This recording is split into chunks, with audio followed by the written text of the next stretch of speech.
And today I'd like to speak to you from the theme 10 shekels and a shirt, as we find it here in chapter 17. Judges chapter 17. I'll read the chapter and then I will read a portion also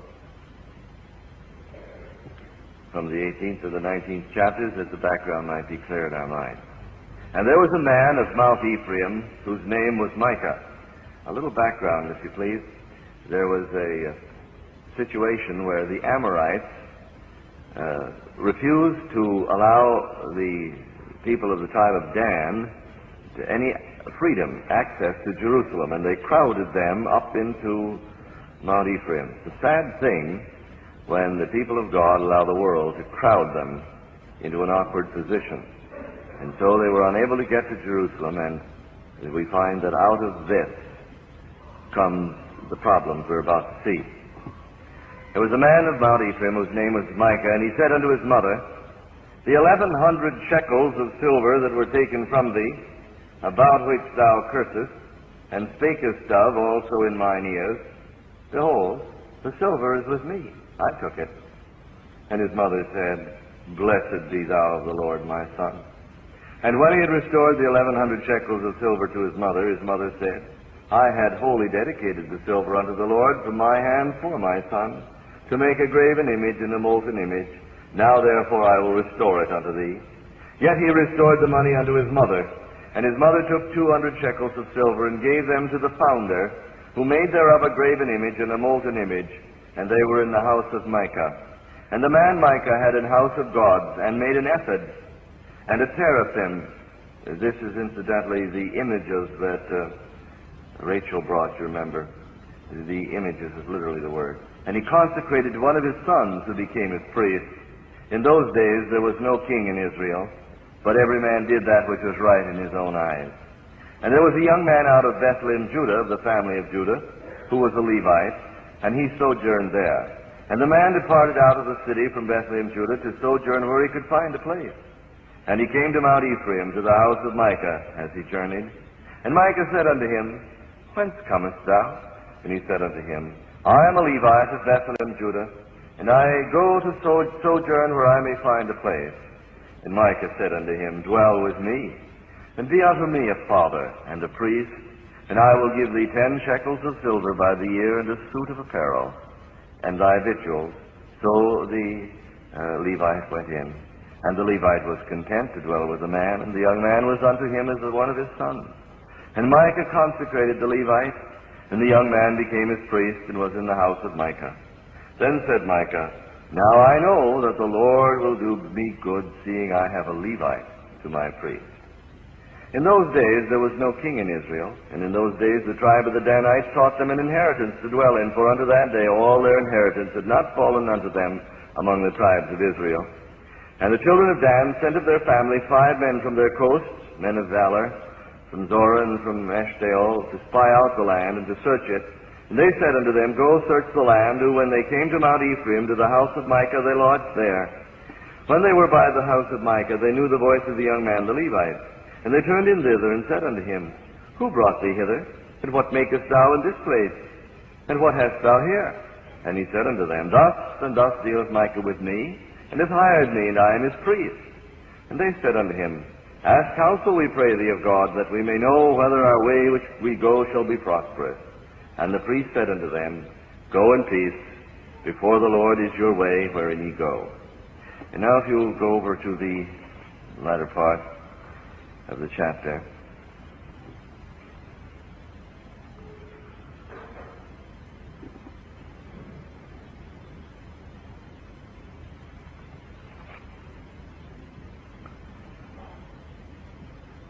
Verse 14, Then answered the 5 men that went to spy out the country of Laish, and said unto their brethren, Do ye know that there is in these houses an ephod, and teraphim, and a graven image, and a molten image?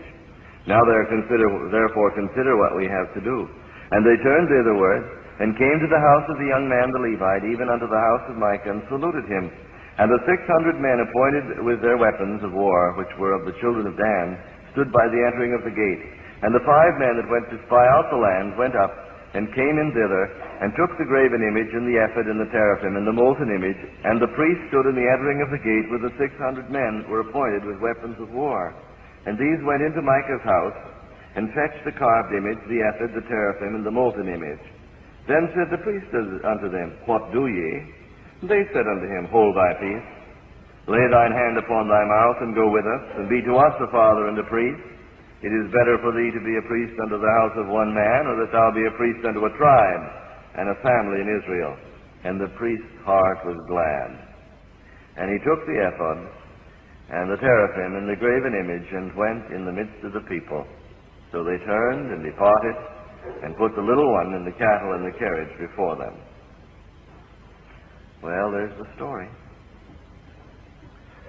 This isn't part of the actual history of the judges. This is a gathering together of some accounts that enable us to see the social conditions in that period when every man did as seemed right in his own eyes and there was no king in Israel. And so we understand that Micah was unable to get to Jerusalem, and perhaps for some kind of devout reason he decided he would build a replica of the temple on his own property. And so he built what he thought would be an appropriate building, and he made the instruments of the tabernacle, for this was part of the furnishings, the ephod included among them. But then he also gathered some of the things and the people around him, the teraphim, the images, which God had forbidden. But you see, nevertheless, there was this desire to get along as best he could, so he took a little bit of the world and a little bit of Israel, of that which had been revealed by God, and he sort of mixed them up until he had something that he thought might please the Lord. And then, of course, he was delighted beyond words when a wandering young preacher came along from Bethlehem, Judah. He was a Levite. His mother was of the tribe of Judah, though he himself was a Levite. God had given permission through Moses that the Levites might marry into other tribes and they might join themselves to other tribes. So this young man didn't like the living, and every Levite was provided for, but he had wanderlust and an itching foot, and so he started off to see if he couldn't do better for himself than was being done. He felt that being a Levite was good, but there should be opportunities associated with it. And so he came to the house of Micah, and there he waited. There he was invited in and asked to become the priest. And Micah made a deal with him. He said, You'll be my priest, be my father and priest. Then I'll give you 10 shekels and a shirt. It says a suit, but you understand that the people of the day wore what would be called a jalabia, a long, sort of an outsized, well, I was going to say nightgown. I don't know if that's exactly what it is, but it's appropriate at least. Something like that. And so he gave him a suit of clothes or a change of apparel and his food and 10 shekels a year.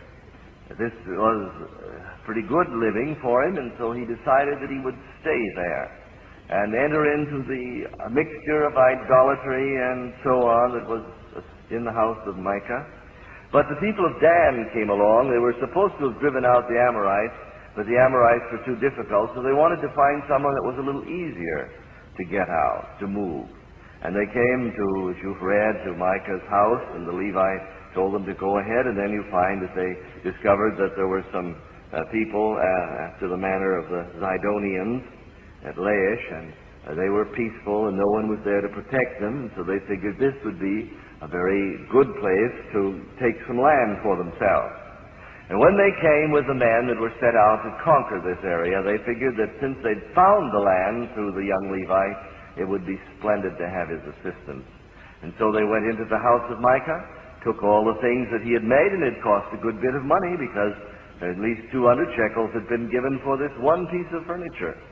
And so they just took it all, made it theirs, and took the Levite. Rather hard on Micah, but you'll notice that the young Levite was able to adjust himself to this.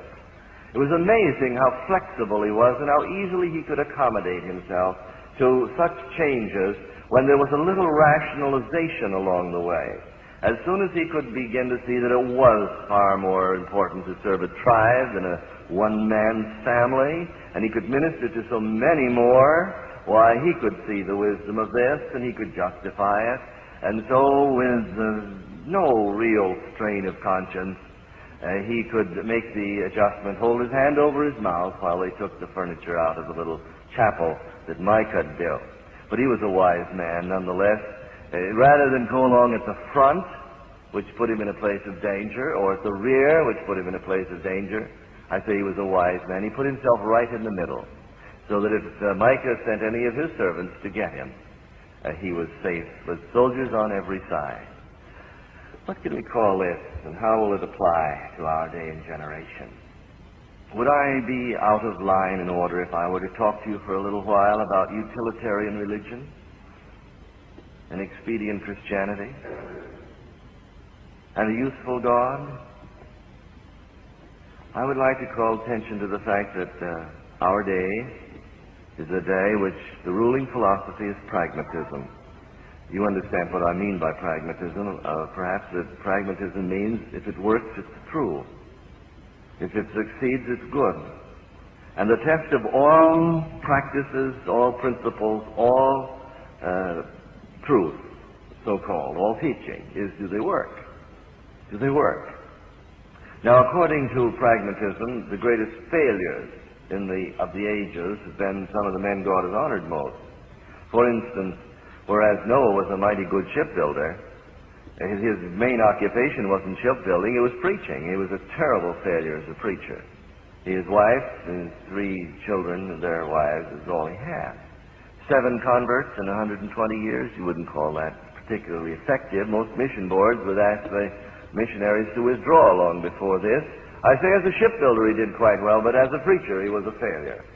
And then we come down across these years to another man by the name of Jeremiah. He was a mighty effective preacher, but ineffective as far as results were concerned. If you were to measure statistically how successful Jeremiah was, he would probably get a large cipher. For we find that he lost out with the people, he lost out with royalty, even the ministerial assassination voted against him and wouldn't have anything to do with him. He had everything, and everything failed. The only one he seemed to be able to please was God. But otherwise, he was a distinct failure. And then we come to another well-known person, the Lord Jesus Christ, that was a failure from the judging from all the standards. He never succeeded in organizing a church or denomination. He wasn't able to build a school. He didn't succeed in getting a mission board established. He never had a book printed. He never was able to get any of the various criteria or instruments that we find and are so useful. I'm not being sarcastic at all. They are useful. And our Lord preached for 3 years, healed thousands of people, fed thousands of people, and yet when it was all over, there were 120 or 500 to whom he could reveal himself after his resurrection. And the day that he was taken, one man said, if all the others forsake you, I'm willing to die for you. And he looked at this one and said, Peter, you don't know your own heart. You're going to deny me 3 times before the cock crows this morning. And so all men forsook him and fled. And by every standard of our generation or any generation, our Lord was a signal failure. The question comes then to this: what is the standard of success? And by what are we going to judge our lives and our ministry? And the question that you're going to ask yourself is God an end or is he a means? And you have to decide very early in your Christian life whether you're viewing God as an end or a means. Our generation is prepared to honor with signal honor anyone that's successful, regardless of whether they've settled this problem or not. As long as they can get things done or get the job done, or, well, it's working, isn't it? Then our generation is prepared to say, well, you've got to reckon with this. And so we've got to ask ourselves at the very outset of our ministry and our pilgrimage and our walk, are we going to be Levites who serve God for 10 shekels and a shirt? Serve men, perhaps, in the name of God rather than God, for though he was a Levite and performed religious activities, he was looking for a place which would give him recognition, a place which would give him acceptance, a place which would give him security, a place where he could shine in terms of those values which were important to him. All his whole business was serving in religious activities, and so it had to be a religious job, and he was very happy when he found that Micah had an opening. But he had decided that he was worth 10 shekels and a shirt, and he was prepared to sell himself to anyone who would give that much. Somebody came along and gave more, he'd sell himself to them. But he'd put a value upon himself, and he figured then that his religious service and his activities was just a means to an end, and by the same token, God was a means to an end. Now, in order to understand the implications of that in the 20th century, we've got to go back 150 years, 100 years at least, to a conflict that attacked Christianity just after the great revivals in America with Finney, the Spirit of God having been marvelously outpoured upon certain portions of our country. There came an open attack on our faith in Europe under the higher critics. Darwin had postulated his theory of evolution. Certain philosophers had adapted it to their philosophies, and theologians had applied it to the Scripture. And so about 1850 you could mark the opening of a frontal attack upon the Word of God. Satan had always been insidiously attacking it, but now it was open season on the book, open season on the church, and Voltaire could declare that he would live to see the Bible become a relic and just have its place only in museums, that it would be utterly destroyed by the arguments that he was so forcefully presenting against it. Well, what was the effect of this? The philosophy of the day became humanism. And you can define humanism this way. Humanism is a philosophical statement that declares the end of all being is the happiness of man. The reason for existence is man's happiness. Now, according to humanism, salvation is simply a matter of getting all the happiness you can out of life. If you're influenced by someone like Nietzsche, who says that the only true satisfaction in life is power, and that the power is its own justification, and that after all the world is a jungle, and it is therefore up to the man who would be happy to become powerful, and become powerful by any means he can use, for it is only in this position of ascendancy, or as we saw last night in the worship of Moloch, that one can be happy. And this would produce in due course a Hitler, who would take the philosophy of Nietzsche as his working operating principles and guide, and would say of his people that we are destined to rule the world, and therefore any means we can use to achieve this is our salvation. Somebody else turns around and says, well, no, the end of being is happiness, but happiness doesn't come from authority over people. Happiness comes from sensual experience. And so you would have the type of existentialism that characterizes France today, that's given rise to beatnikism in America, and to the gross sensuality of our country. That since man is essentially a glandular animal whose highest moments of ecstasy come from the exercise of his glands, the salvation is simply to find the most desirable way to gratify this part of a person. And so this became the effect of humanism, that the end of all being is the happiness of man. And John Dewey, then an American philosopher influencing education, was able to persuade the educators that there were no absolute standards and children shouldn't be brought to any particular standard, that the end of education was simply to allow the child to express himself and expand on what he is and find his happiness in being what he wants to be. And so we had cultural lawlessness, when every man could do as seemed right in his own eyes, and no God to rule over it. The Bible had been discounted and disallowed and disproved according to what they said, and God had been dethroned. He didn't exist. He had no personal relationship to individuals. Jesus Christ was either a myth or just a man, so they taught, and therefore the whole end of being was happiness, as the individual would establish the standards of his happiness and interpret it. Now, religion then had to exist because there were so many people that made their living at it, and so they had to find some way to justify their existence. So back about at that time in 1850, the church divided into two groups. The one group was the liberals, who accepted the philosophy of humanism and tried to find some relevance by saying something like this to their generation. We don't know that there's a heaven. We don't know that there's a hell. But we do know this: you got to live for 70 years.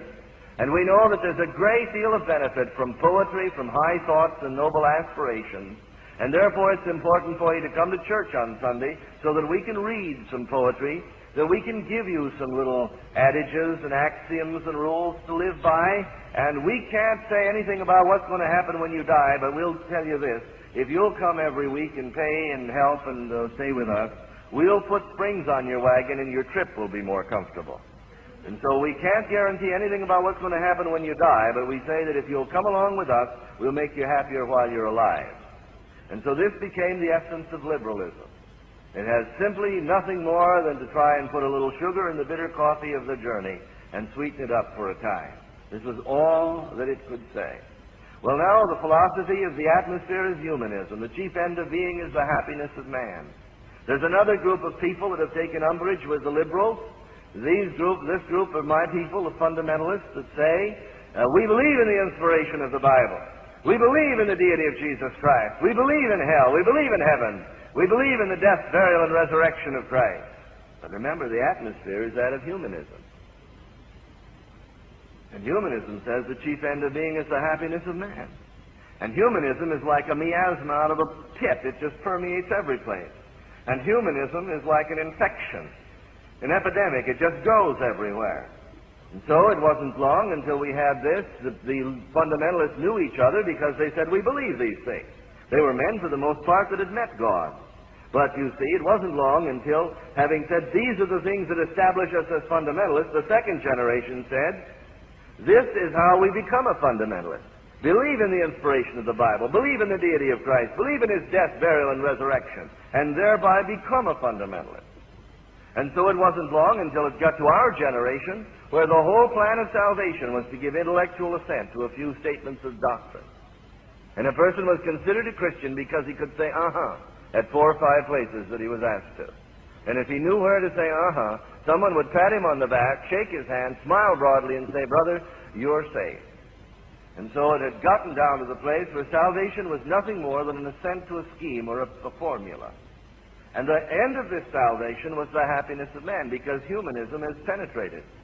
And so if you were to analyze fundamentalism in contrast to liberalism of 100 years ago as it developed, for I'm not pinpointing it in time, it would be like this. The liberal says the end of religion is to make man happy while he's alive. And the fundamentalist says the end of religion is to make man happy when he dies. But again, the end of all of the religion, it was proclaimed, was the happiness of man.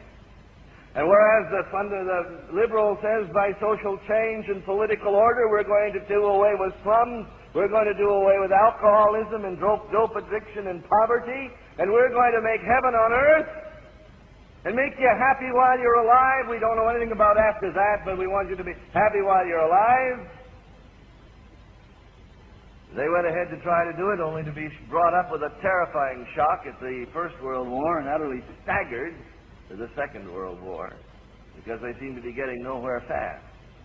And then the fundamentalists along the line are now tuning in on this same wavelength of humanism, until we find it something like this. Accept Jesus so you can go to heaven. You don't want to go to that old, filthy, nasty, burning hell when there's a beautiful heaven up there. Now come to Jesus so that you can go to heaven. And the appeal could be as much to selfishness as a couple of men sitting in a coffee shop deciding they're going to rob a bank to get something for nothing. And there's a way that you can give an invitation to sinners that just sounds for all the world like a plot to take up a filling station proprietor's Saturday night earnings without working for them. And humanism is, I believe, the most deadly and disastrous of all the philosophical stenches that's crept up through the grating over the pit of hell. And it has penetrated so much of our religion. And it is in utter and total contrast with Christianity.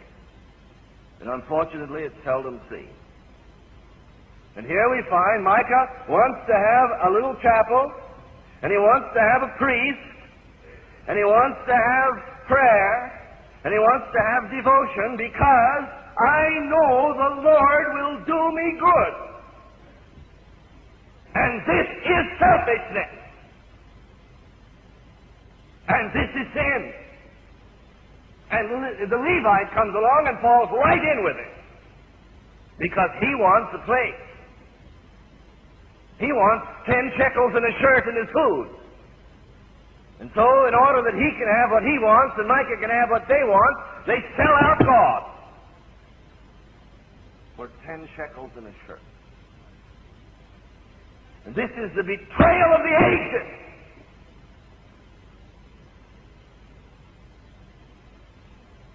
And it's the betrayal in which we live, and I don't see how God can revive it until we come back to Christianity, as in direct and total contrast with the vengeful humanism that's perpetrated in our generation in the name of Christ. And I'm afraid that it's become so subtle that it goes everywhere.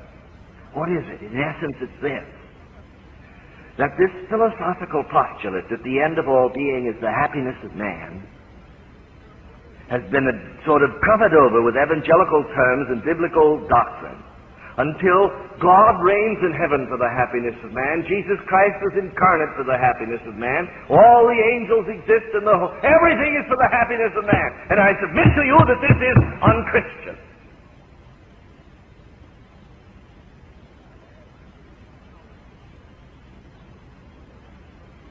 Isn't man happy? Didn't God intend to make man happy? Yes. But as a byproduct and not a prime product. What is? It was that good man that's so admired by the fuzzy thinkers of our day out there in Africa. Dear Dr.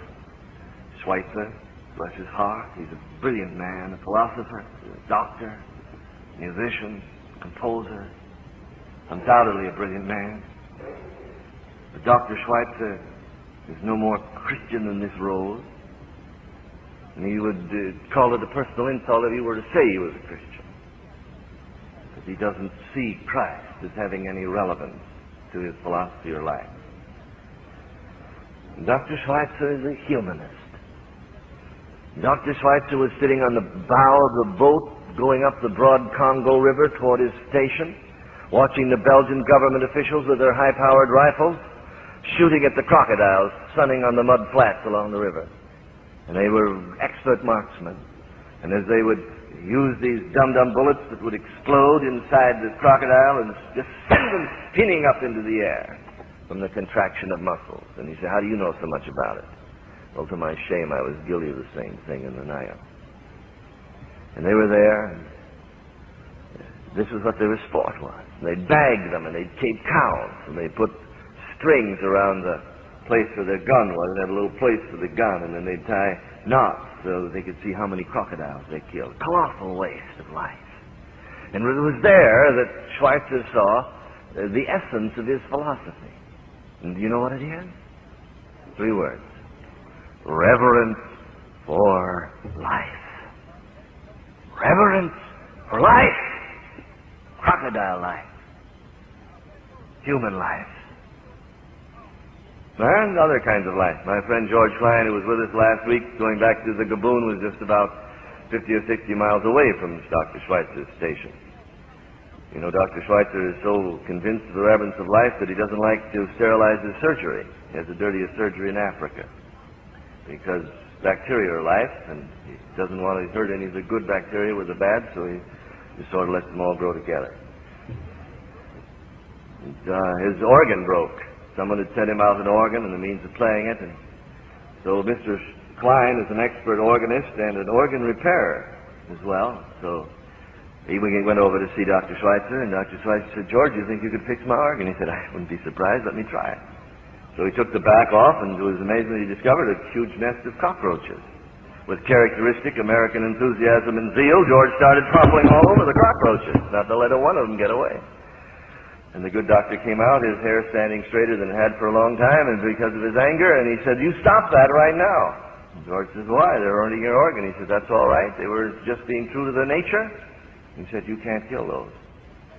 So one of the boys came in and said, "It's all right, Mr. Klein." And he reached down very tenderly, picked them up and put them in a little bag and crimped the top, and he put each cockroach in, and they took them out in the jungle and let them loose. Now here was a man that believed his philosophy, reverence for life, utterly committed to it, utterly consistent, even when it came to the matter of a cockroach or a microbe. Do you see? This is humanism. This is consistency. Now I ask you, what is the philosophy of missions? What is the philosophy of evangelism? What is the philosophy of a Christian? If you'll ask me why I went to Africa, I'll tell you I went primarily to improve on the justice of God. I didn't think it was right for anybody to go to hell without a chance to be saved. And so I went to give poor sinners a chance to go to heaven. Now, I hadn't put it in so many words, but if you'll analyze what I've just told you, do you know what it is? It's humanism. That I was simply using the provisions of Jesus Christ as a means to improve upon human conditions of suffering and misery. And when I got to Africa, I discovered that they weren't poor, ignorant little heathen running around in the woods looking for someone to tell them how to go to heaven. That they were monsters of iniquity, that were living in utter and total defiance of far more knowledge of God than I ever dreamed they had. They deserved hell because they utterly refused to walk in the light of their conscience and the light of the law written upon their heart and the testimony of nature and the truth they knew. And when I found that out, I assure you, I was so angry with God that one occasion in prayer I told him that it was a mighty little thing he'd done, sending me out there to reach these people that were waiting to be told how to go to heaven. When I got there, I found out they knew about heaven, didn't want to go there. And that they were loved their sin and wanted to stay in it. I went out there motivated by humanism. I'd seen pictures of lepers, I'd seen pictures of ulcers, I'd seen pictures of native funerals, and I didn't want my fellow human beings to suffer in hell eternally after such a miserable existence on earth. But it was there in Africa that God began to tear through the overlay of this humanism. And it was that day in my bedroom with the door locked that I wrestled with God. For here I was coming to grips with the fact that the people that I thought were ignorant and wanted to know how to go to heaven and were saying, someone come and teach us, actually didn't want to take time to talk with me or anybody else. They had no interest in the Bible and no interest in Christ, and they loved their sin and wanted to continue in it. And I was to the place at that time where I felt the whole thing was a sham and a mockery, and I'd been sold a bill of goods. And I wanted to come home. And there alone in my bedroom, as I faced God honestly with what my heart felt, it seemed to me I heard him say, yes, will not the judge of all the earth do right? The heathen are lost. And they're going to go to hell, not because they haven't heard the gospel. They're going to go to hell because they are sinners who love their sin. And because they deserve hell. But I didn't send you out there for them. I didn't send you out there for their sake. And I heard as clearly as I've ever heard, though it wasn't with physical voice, but it was the echo of truth of the ages finding its way into an open heart. I heard God say to my heart that day something like this: I didn't send you to Africa for the sake of the heathen. I sent you to Africa for my sake. They deserved hell, but I love them. And I endured the agonies of hell for them. I didn't send you out there for them. I sent you out there for me. Do I not deserve the reward of my suffering? Don't I deserve those for whom I died? And it reversed it all and changed it all and righted it all. And I wasn't any longer working for Micah and 10 shekels in a jar, but I was serving the living God. I was there not for the sake of the heathen. I was there for the Savior that had endured the agonies of hell for the heathen, who didn't deserve it. But he deserved them, because he died for them. Do you see? Let me epitomize. Let me summarize. Christianity says, The end of all being is the glory of God. Humanism says the end of all being is the happiness of man. And one was born in hell, the deification of man. And the other was born in heaven, the glorification of God. And one is Levite serving Micah, and the other is a heart that's unworthy serving the living God because of the highest honor in the universe. What about you? Why did you repent? I'd like to see some people repent on biblical terms again. George Whitefield knew it. He stood on Boston Common speaking to 20,000 people, and he said, "Listen, sinners, you're monsters. Monsters of iniquity and deserve hell. And the worst of your crimes is that criminals though you've been, you haven't had the good grace to see it." He said, "If you will not weep for your sins and your crimes against the holy God, George Whitefield will weep for you." That man would put his head back and he would sob like a baby. Why? Because they were in danger of hell? No. But because they were monsters of iniquity that didn't even see their sin or care about their crime.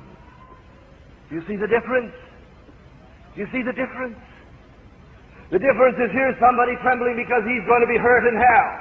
And he has no sense of the enormity of his guilt, and no sense of the enormity of his crime, and no sense of his insult against deity. He's only trembling because his skin is about to be singed. He's afraid. And I submit to you that whereas fear is this good office work in preparing us for grace, it's no place to stop. And the Holy Ghost doesn't stop there. And that's the reason why no one can savingly receive Christ until they've repented. And no one can repent until they've been convicted. And conviction is the work of the Holy Ghost that helps the sinner to see that he is a criminal before God and deserves all of God's wrath. And if God were to send him to the lowest corner of a devil's hell forever and 10 eternities, that he deserved it all and 100-fold more. Because he's seen his crimes. He's not been convinced he's caught, but he has seen his crime. And this is the difference between 20th century preaching and the preaching of John Wesley. Wesley was a preacher of righteousness that exalted the holiness of God. And when he would stand there with the 2 to 3 hour sermons that he was accustomed to deliver in the open air, and he would exalt the holiness of God and the law of God and the righteousness of God and the justice of God and the wisdom of his requirements and the justice of his wrath and his anger, and then he would turn to sinners and tell them of the enormity of their crimes and their open rebellion and the treason and their anarchy. The power of God would so descend upon the company that on one occasion it is reliably reported that when the people dispersed, there were 1,800 people lying on the ground, utterly unconscious, because they'd had a revelation of the holiness of God, and in the light of that, they'd seen the enormity of their sin. And God had so penetrated their minds and hearts that they had fallen to the ground. It wasn't only in Wesley's day. It was also in America. New Haven, Connecticut, Yale. A man by the name of John Wesley Redfield had continuous ministry for 3 years in and around New Haven, culminating in the great meetings in the Yale Bowl, the first of the Yale Bowls back in the 18th century. And the policemen were accustomed during those days, if they saw someone lying on the ground, to go up and smell his breath. Because if he had alcohol in his breath, they'd lock him up. But if he didn't, he had Redfield's disease. And all you needed to do if anyone had Redfield's disease was just take him into a quiet place and leave them until they came to. Because if they were drunkards, they did stop drinking. And if they were cruel, they stopped being cruel. And if they were immoral, they gave up their immorality. If they were thieves, they returned what they had. For as they had seen the holiness of God and seen the enormity of their sin, the Spirit of God had driven them down into unconsciousness because of the weight of their guilt. And somehow in this overspreading of the power of God, sinners repented of their sin and came savingly to Christ. But there was a difference. It wasn't trying to convince good man that he was in trouble with a bad God, but that it was to convince bad men that they deserved the wrath and anger of a good God. And the consequence was repentance that led to faith and led to life.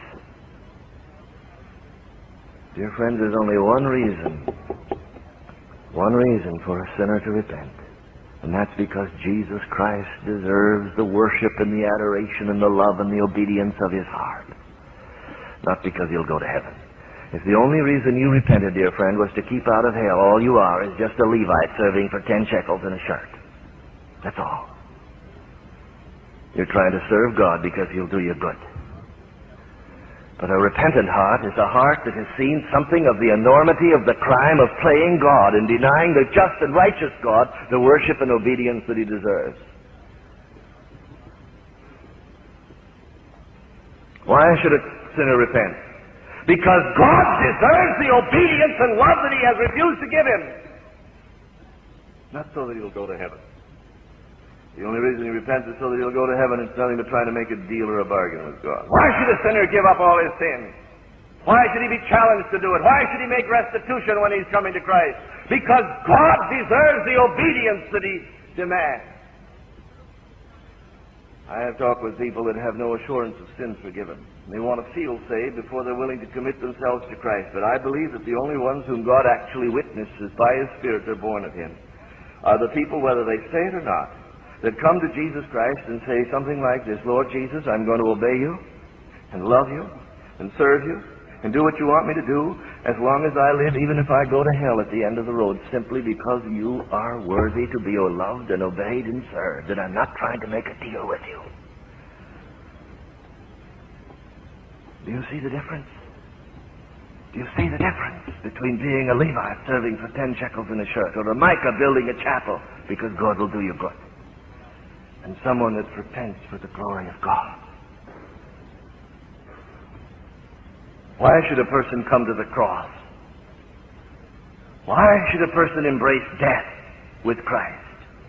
Why should a person be willing to go in identification down to the cross and into the tomb and up again? I'll tell you why.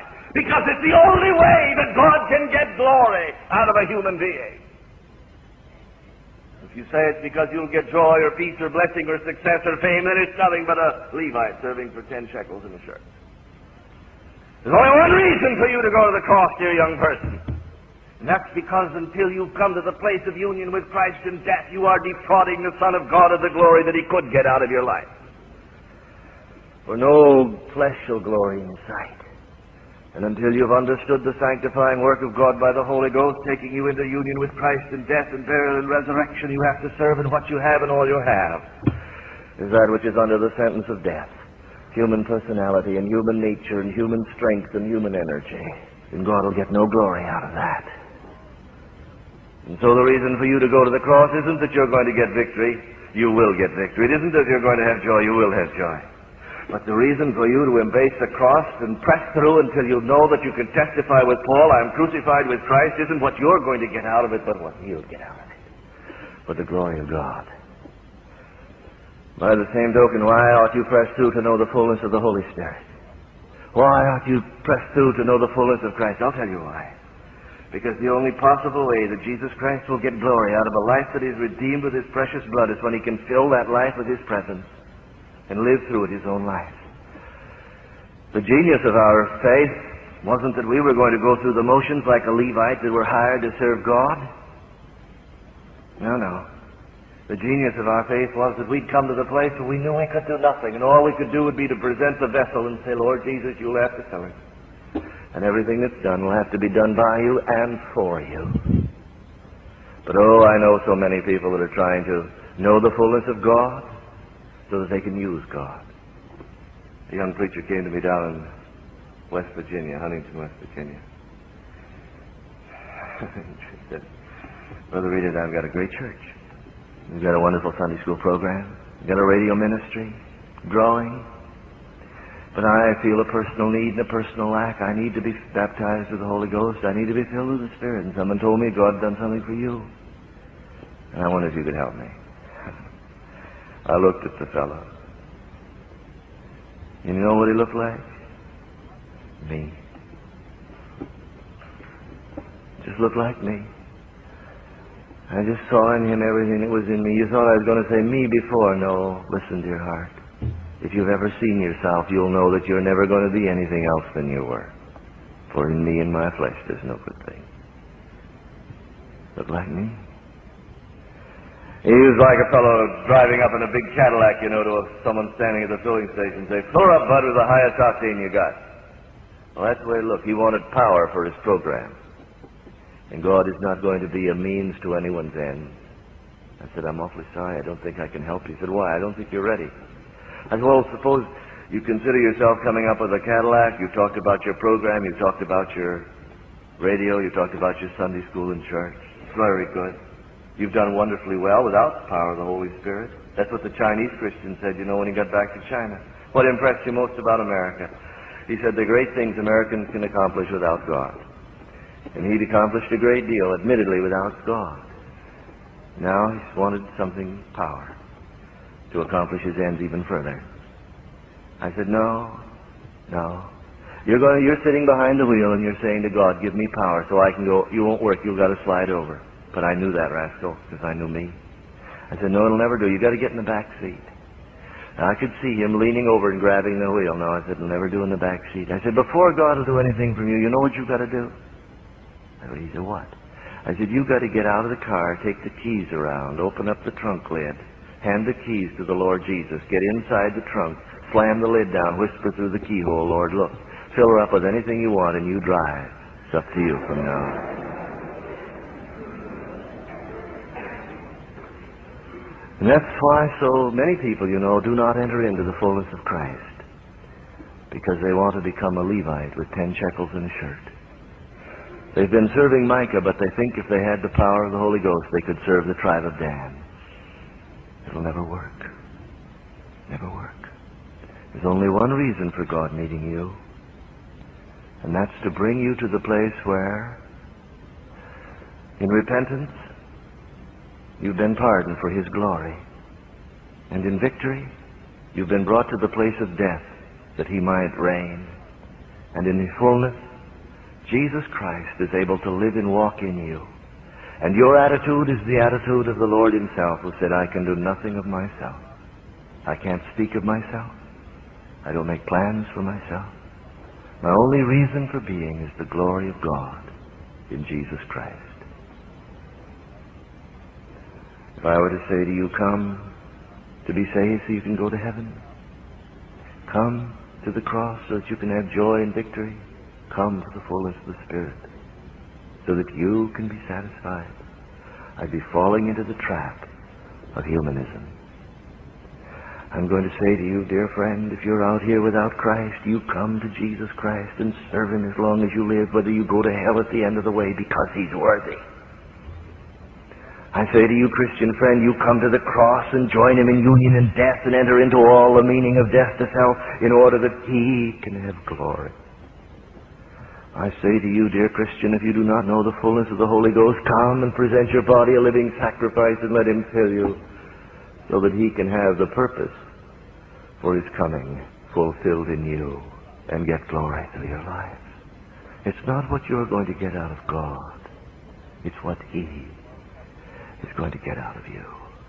Let's be done once and for all with utilitarian Christianity that makes God a means instead of the glorious end that He is. Let's resign. Let's tell Micah we're through. We're no longer going to be His priest serving for 10 shekels and a shirt. Let's tell the tribe of Dan we're through. And let's come and cast ourselves at the feet of the nail-pierced Son of God and tell Him that we're going to obey Him and love Him and serve Him as long as we live, because He is worthy. 2 young Moravians heard of an island in the West Indies where an atheist British owner had 2,000 to 3,000 slaves. And the owner had said, "No preacher, no clergyman will ever stay on this island. If he's shipwrecked, we'll keep him in a separate house until he has to leave. But he's never going to talk to any of us about God. I'm through with all that nonsense." 3,000 slaves from the jungles of Africa brought to an island in the Atlantic, and there to live and die without hearing of Christ. 2 young Moravians heard about it. They sold themselves to the British planter and used the money they received from the sale, for he paid no more than he would for any slave, to pay their passage out to his island, for he wouldn't even transport them. And as the ship left the river at Hamburg, left its pier in the river at Hamburg, and was going out into the North Sea, carried with the tide, The Moravians had come from Herrnhut to see these two lads off in the early 20s, never to return again, for this wasn't a 4-year term. They'd sold themselves into lifetime slavery, simply that as slaves they could be as Christians, where these others were. The families were there weeping, for they knew they'd never see them again. And they wondered why they were going and questioned the wisdom of it. And as the gap widened and the houses had been cast off and were being curled up there on the pier, and the young boys saw the widening gap, one lad with his arm linked through the arm of his fellow raised his hand and shouted across the gap the last words that were heard from them. They were these: "May the Lamb that was slain receive the reward of his suffering." And this became the core of Moravian mission. And this is the only reason for being, that the Lamb that was slain may receive the reward of his suffering.